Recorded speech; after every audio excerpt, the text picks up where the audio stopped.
Let's bring in Chad Robichaux, U.S. Marine veteran and author of a new book, which I have read. It's fantastic, A Mission Without Borders, available tomorrow. We'll talk more about that in a moment, Chad. But first, I want to ask you, you had 8 deployments to Afghanistan, former special forces. What do you think when you hear Tim Walz?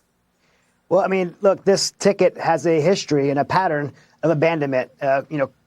Harris leaving our allies and our Americans and our nation in Afghanistan, and where I personally had to get involved and lead an effort to rescue 17,000 people. And now you have Walz that abandoned his own unit for Iraq, and he came home and didn't come home. He abandoned his home unit for Iraq, and he stayed home and leveraged his military career through embellishment by calling himself a command sergeant major, by saying he was an Afghanistan veteran, by saying he was in war and carried weapons in war.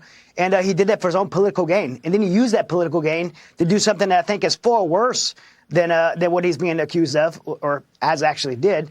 And that's use his political position to do things that are just kind of expound on the lack of his character. Things like sexualizing children, and things like pushing for legislation for full-term abortion. Chad, A Mission Without Borders comes out tomorrow. You know, Kamala Harris said she was the last person in the room with Biden before he made the decision to get out of Afghanistan. Your book brought me to tears because you rescued 17,000 people from Afghanistan, but you talk about how jarring it was when you got messages in crayon from children saying, "Uncle Chad, rescue me," and the demons of the Taliban who killed children, killed our allies, killed Afghan translators. What do you think? Could it have been different if Kamala might ask some questions as the last person in the room?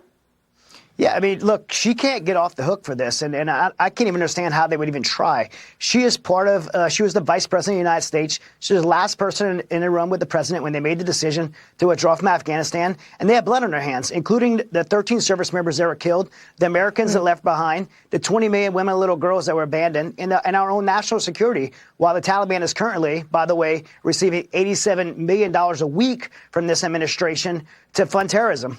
And so, yeah, she can't get off of this. She has blood on her hands, and she can't hide from it.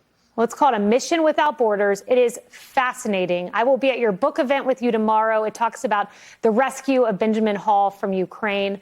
We thank you, Chad, for your service. We thank you as a Fox News family. See you tomorrow. Well, Trump